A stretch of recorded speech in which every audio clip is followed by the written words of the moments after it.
चलो गया। चलिए जय हिंद दोस्तों, आज हम चर्चा करने वाले हैं ध्वनि और तरंग के ऊपर। ठीक है, तो फिजिक्स का आज हम लोग दूसरा चैप्टर पढ़ रहे हैं, ध्वनि और तरंग। आपको लेंस हम पढ़ा चुके थे। ठीक है, तो ध्वनि और तरंग से जुड़ी हुई जितनी भी तथ्यात्मक जानकारी है जो जनरल कम्युनिकेशन की दुनिया में जरूरी है, उसको कॉन्सेप्ट के माध्यम से हम लोग समझने की क्या करेंगे, कोशिश करेंगे। ठीक है, आप लोग क्या कीजिए, हम समझाने की कोशिश कर रहे हैं और आप लोग समझने की कोशिश कीजिए। ठीक है, चलिए। और एग्ज़ाम हम लोग का दिन प्रतिदिन क्या हो रहा है, नज़दीक आते जा रहा है। जब एग्ज़ाम हो जाए, अब एग्ज़ाम का एक कैलेंडर ही जारी करना है कि एग्ज़ाम कब होना है। ठीक है, उसके बाद तो खैर एग्ज़ाम हो ही जाएगा। और एग्ज़ाम हम लोग कर रहे हैं, एक दिन में एग्ज़ाम ख़त्म हो जाएगा हम लोगों का। ठीक है, तो इसीलिए तैयारी पूरा एकदम अच्छा से होना चाहिए ताकि एक दिन हम लोगों का अच्छा बीते एग्जामिनेशन हॉल में। ठीक है, तो चलिए आइए हम ध्वनि और तरंग से रिलेटेड जितनी भी कॉन्सेप्ट से जुड़ी हुई जानकारी है हम आपको देने की कोशिश करते हैं। सबसे पहले हम समझने की कोशिश करते हैं कि तरंग होता क्या है। ध्यान दीजिएगा, तो तरंग होता क्या है। तो जैसे मान लीजिए कि पानी ठहरा हुआ है, यानी ठहरे हुए पानी में पानी क्या है, ठहरा हुआ है, और उसके ऊपर क्या किए, एगो ढेपा उठा के हम फेंक दिए, चेका उठा के वही में क्या कर दिए, फेंक दिए। तो पानी जो है ऊपर नीचा करने लगेगा कि नहीं। तो ऊपर नीचा पानी करने लगा, इसे तरंग कहा जाता है। क्या कहता है, तरंग। क्या कहता है, तरंग। तो क्वेश्चन पूछेगा आखिर रियलिटी में कि तरंग है क्या। तो जल के ऊपरी सतह पर उत्पन्न होने वाली जो लहर होती है, जल के जो ऊपरी सतह पर लहर उत्पन्न होती है, उसे ही क्या कहा जाता है, तरंग कहा जाता है। उसे ही क्या कहा जाता है, तरंग। तो जल के ऊपरी सतह पर जो लहर उत्पन्न होती है उसे तरंग कहा जाता है। क्या कहा जाता है, तरंग कहा जाता है। ठीक है, अब रियलिटी में हम एक बात आपको बता देना चाहते हैं कि तरंग उत्पन्न होने का जो आधार होता है, मेन जो आधार होता है, यह कंपन होता है। जब तक कंपन नहीं होगा तब तक तरंग उत्पन्न नहीं होगी।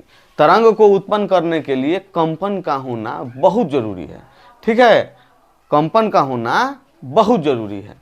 आगे अब हम लोग बढ़ते हैं, तो ये जो तरंग है यानी कि ध्वनि और ध्वनि तरंग है, यह तरंग जो है दो प्रकार की होती है। तरंग कितने प्रकार की होती है, दो प्रकार की होती है। एक होता है यांत्रिक तरंग और दूसरा होता है अयांत्रिक तरंग। एक होता है यांत्रिक तरंग और दूसरा होता है अयांत्रिक तरंग।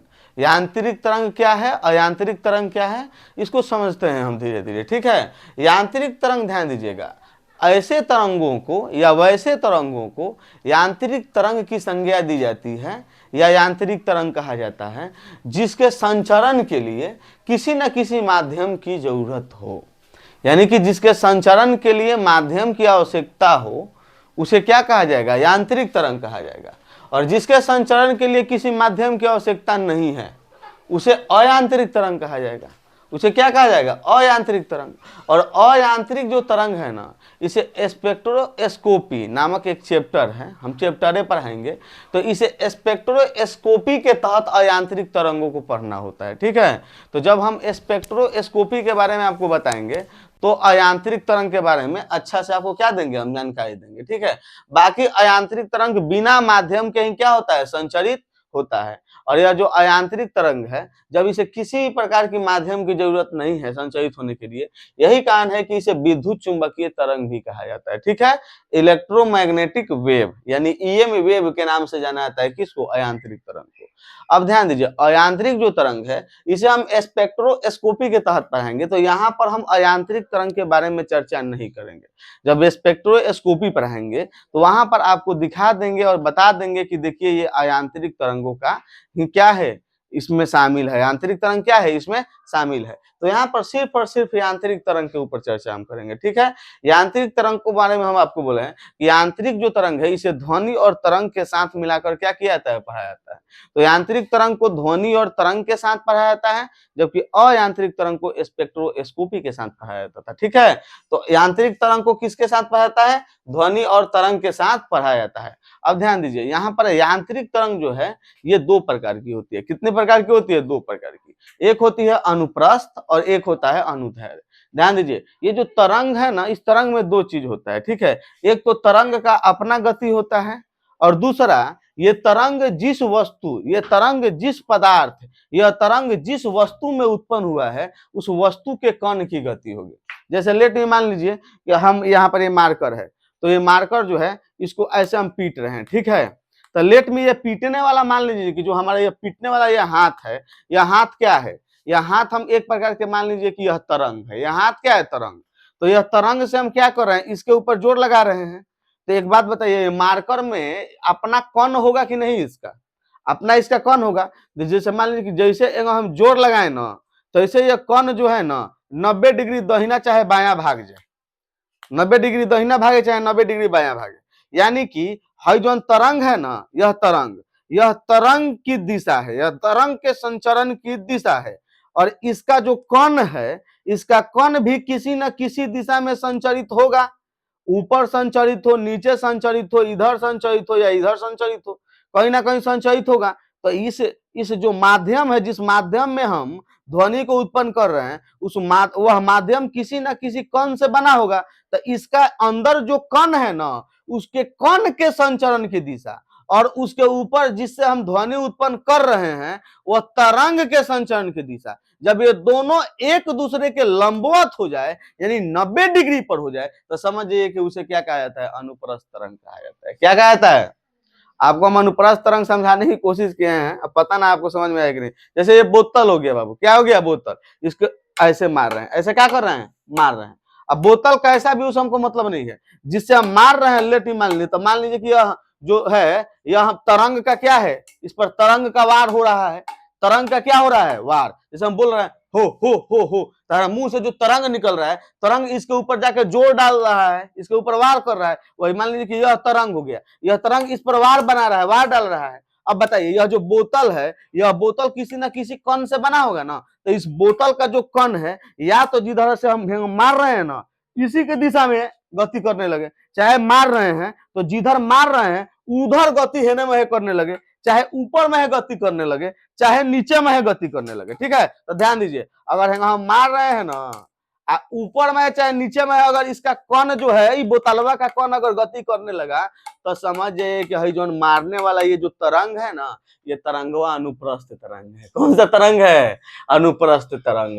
अनुप्रस्थ तरंग की ऐसी खासियत होती है कि यह जो भी वस्तु के ऊपर जिस वस्तु में उत्पन्न होता है, उस वस्तु का जो कण होता है, उसके संचरण की जो दिशा होती है, इसके वार करने के दिशा के लंबवत बना देती है। पॉइंट क्लियर हो गया। तो यही था क्या, हमारा अनुप्रस्थ तरंग। अनुप्रस्थ तरंग में क्या होता है ना, कि कण के संचरण की दिशा, कण किसका कण, जिस माध्यम में ध्वनि उत्पन्न किया जा रहा है उस माध्यम का कण, ठीक है। जैसे ठोस में उत्पन्न किया जा रहा है तो ठोस का कण, ठीक है ना, वही बात है। तो ध्यान दीजिए, ये जो अनुप्रस्थ तरंग है, यह क्या है, कण के संचरण की दिशा, किसके संचरण की दिशा, कण के संचरण की दिशा और तरंग के संचरण की दिशा जब एक दूसरे के ऊपर लंबवत हो जाए, क्या हो जाए, लंबवत हो जाए, जब एक दूसरे से ऊपर है ना, देखें लंबवत हो जाए, तो याद करके रखिएगा, उसे क्या कहा जाता है, अनुप्रस्थ तरंग कहा जाता है। और यह जब एक दूसरे के ऊपर लंबवत होते हैं, लेट में देखिए, इसको यहाँ पर मारेंगे धब, तो ये ऊपर में गति करेगा, ऊपर नीचे ऊपर नीचे ऊपर नीचे ऊपर नीचे होते हुए गति करेगा कि नहीं, ऊपर नीचे ऊपर नीचे ऊपर नीचे ऊपर नीचे ऊपर नीचे ऊपर नीचे ऊपर नीचे ऊपर नीचे ऊपर नीचे ऊपर नीचे। तो जो ऊपर जाएगा उसे क्या कहा जाएगा, श्रृंग, और जो नीचे आएगा उसे क्या कहा जाएगा, गर्त। जो ऊपर जाएगा उसे क्या कहा जाएगा, श्रृंग, और जो नीचे आएगा उसे क्या कहा जाएगा, गर्त। तो अनुप्रस्थ तरंग जो होता है, यह श्रृंग और गर्त उत्पन्न करता है। क्यों उत्पन्न करता है, क्योंकि यह इसमें कण की दिशा और कण के संचरण की दिशा और तरंग के संचरण की दिशा एक दूसरे के लंबवत होती है। यही कारण है कि यह श्रृंग और गर्त उत्पन्न करता है। अब ध्यान दीजिएगा, अनुप्रस्थ तरंग जो होता है ना, यह ठोस माध्यम में और जल के ऊपरी सतह पर दो ही ऐसा स्थान है जहां पर अनुप्रस्थ तरंग क्या होता है, उत्पन्न होता है या उत्पन्न हो सकता है। तो अनुप्रस्थ तरंग कहाँ कहाँ उत्पन्न होता है, तो अनुप्रस्थ तरंग कहाँ कहाँ उत्पन्न होता है, ठोस माध्यम में, और दूसरा कहाँ, जल के ऊपरी सतह पर। जैसे मान लेने की लोटा का पिटना, लोटा से ध्वनि का उत्पन्न होना, तो लोटा से जो ध्वनि उत्पन्न हो रहा है वह कैसा ध्वनि है, अनुप्रस्थ ध्वनि। ढोमक का बजाना, और ढोमक के बजाने पर उत्पन्न ध्वनि का उत्पन्न होना कौन सा ध्वनि है, झाल बजाते हैं तो ना, झाल है नु है लो, तो झाल बजाने से उत्पन्न ध्वनि अनुप्रास ध्वनि। और झुनझुना बजाते हैं तो झुनझुना बजाने से उत्पन्न ध्वनि अनुप्रास ध्वनि। यानी कि जहां भी ठोस माध्यम है उसे जो ध्वनि उत्पन्न हो रही है अनुप्रास ध्वनि। जैसे पानी हो गया, पानी के ऊपर के सतह पर जहाज चलती है तो जहाज के कारण पानी के जलधाराओं को काटा जाता है, तो जब जलधाराओं को काटा जाता है तो एक आवाज उत्पन्न होती है जल के ऊपरी सतह पर। वह जो आवाज उत्पन्न हो रही है वह आवाज कौन सी होगी?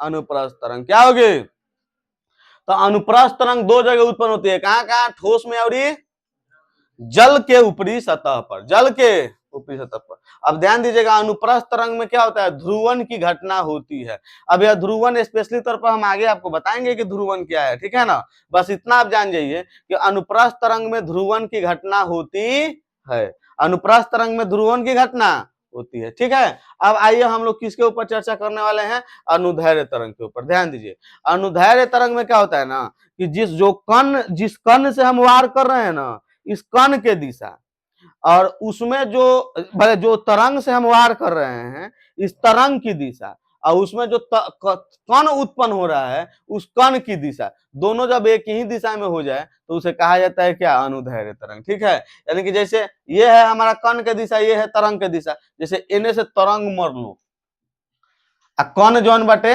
जौन वस्तु पर हम तरंग मारे हैं उस वस्तु का कौन एकदम तरंगे के दिशा में चल देवे, तरंग के दिशा में क्या हो जाए? चल देवे। तरंग के दिशा में क्या हो जाए? चल देवे। तरंग के दिशा में क्या करे? चल देवे। तो इसे क्या कहा जाता है? अनुदैर्घ्य तरंग। क्या कहा जाता है? अनुदैर्घ्य तरंग। यानी कहने का मतलब कि जिसमें तरंग के संचरण के दिशा और कण के संचरण के दिशा एक ही हो, यानी कि एक ही दिशा में हो, एक समान हो। तो याद करके रखिएगा, ऐसे ध्वनि को क्या कहा जाता है? अनुदैर्घ्य तरंग। ऐसे तरंग को क्या कहा जाता है? अनुदैर्घ्य तरंग कहा जाता है। ध्यान दीजिए, एक ही दिशा में कण व तरंग का संचरण इसमें क्या होता है? होता है। याद तक रखिए, एक ही दिशा में कण के संचरण होता है। यही कारण है कि इसमें क्या होता है, कभी कभी घना, कभी कभी कण और तरंग एक दूसरे को घना कर देते हैं। कभी कभी इसको जैसे जैसे दूरी बढ़ती है तैसे तैसे ये दूर होते जाते हैं, तैसे तैसे दूर होते जाते हैं। तो जितना नजदीक होते हैं उतना घना, जैसे जैसे दूर जाते हैं तैसे तैसे दूरियां बनाने लगते हैं और दूर होते जाते हैं। तो सबसे नजदीक में क्या होता है? संपीड़ित होता है और दूर जाने पर हमें कैसा दिखाई देने लगता है? विरलन दिखाई देने लगता है। यानी कि संपीड़न और विरलन, यह जो घटना है अनुप्रस्थ में है कि अनुदैर्घ्य में? अनुदैर्घ्य में। संपीड़न और विरलन की घटना किसमें होती है? अनुदैर्घ्य में। संपीड़न और विरलन की घटना किसमें होती है? अनुदैर्घ्य में। श्रृंग और गर्त का निर्माण किसमें होता है? अनुप्रस्थ में। श्रृंग गर्त का निर्माण किसमें होता है? अनुप्रस्थ में। संपीड़न और विरलन की घटना किसमें होती है? अनुदैर्घ्य में होती है, ठीक है। और यह अनुदैर्घ्य तरंग जो है यह सभी माध्यमों में उत्पन्न होता है। ठोस में भी उत्पन्न होगा, द्रव में भी उत्पन्न होगा और गैस में भी उत्पन्न होगा, ठीक है। सभी माध्यमों में अनुदैर्घ्य तरंग उत्पन्न होता है, लेकिन अनुप्रस्थ तरंग सिर्फ ठोस माध्यम और जल के ऊपरी सतह पर उत्पन्न हो रहा था, ठीक है ना। इसके बारे में कहा जाता है कि यह ध्रुवन की स्थिति को नहीं दर्शाता है, यह ध्रुवन की घटना को दर्शाता है, करता है, बढ़ावा देता है या दर्शाता है। और यह ध्रुवन की घटना को न बढ़ावा देता है और न ही करता है, ठीक है। इस ध्रुवन से इसको कोनो मतलब नहीं है, कहना कि अनुदैर्घ्य को, ठीक है। तो अब ध्यान दीजिए, जैसे मान लीजिए कोनो हथौड़ा से कोनो लोहा को पीट रहे हैं, हथौड़ा से लोहे मर तो जो ध्वनि उत्पन्न होती है यह अनुप्रस्थ और अनुदैर्घ्य दोनों होगा, क्योंकि ठोस से उत्पन्न हो रही है। और ठोस में अनुप्रस्थ तरंग भी उत्पन्न होती है और अनुदैर्घ्य तरंग भी होती है, ठीक है। अगर कोनो नाव कोनो जल के ऊपर चल रहा है, ठीक है, तो जल के ऊपरी सतह पर एक ध्वनि उत्पन्न होगा। तो जल के जो ऊपरी सतह पर ध्वनि उत्पन्न होगा ना, यह अनुप्रस्थ और अनुदैर्घ्य दोनों होगा। लेकिन जल के भीतर भी ध्वनि उत्पन्न होगा, जल के भीतर भी ध्वनि उत्पन्न होगा। तो जल के भीतरिया जो ध्वनि उत्पन्न होगा वह अनुदैर्घ्य होगा, अनुप्रस्थ नहीं होगा, क्योंकि अनुप्रस्थ खाली जल के ऊपर या उत्पन्न होता है, ठीक है ना। तो आज हम ध्वनि से रिलेटेड कुछ छोटे छोटे जानकारी कंसेप्चुअल समझाने की कोशिश की है, ठीक है। अभी ध्वनि हम लोग का लंबा चलेगा, लगभग ध्वनि से रिलेटेड 4-5 वीडियो हम शूट करके तब डालेंगे। ध्वनि को बेहतरीन तरीके से हम क्या करेंगे, कंप्लीट करेंगे। और ध्वनि से जुड़े हुए जितना भी बात है सभी बातों को आपको बताने की हम क्या करेंगे, कोशिश करेंगे। हमारा वीडियो 10 से 30 के बीच में होगा, अब जितना देर का हो, ठीक है ना, ताकि आपको देखने में भी सुविधा रहेगी, ठीक है। अब बाकी ऐसे ही आप लोग यूट्यूब पर अपना प्यार बनाए रखिए, ठीक है। मिलते हैं फिर नेक्स्ट वीडियो में, तब तक के लिए जय हिंद।